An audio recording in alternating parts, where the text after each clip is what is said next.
Предварителните граждански избори за евродепутати ще се проведат в следния график между 10 и 31 март 2024 година. Всеки ще има възможност да представи кандидатурата си по предвидения в платформата начин.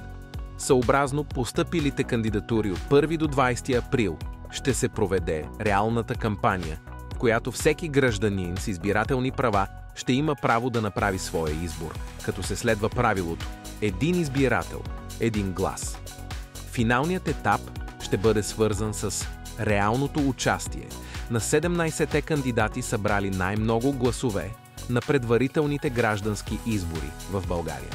Ще се състави листа, която партия или коалиция от партии, които подкрепят проекта, ще регистрира кандидатите за реално участие в изборите. По отношение на сигурността на платформата, злонамерени атаки или други провокации ще се опитаме съобразно нашите възможности да ги предотвратим. Ето защо вашата помощ ще бъде безценна да се повиши качеството на сигурността, както и мащаба на комуникационната кампания, което е важен залог за успеха на тази инициатива.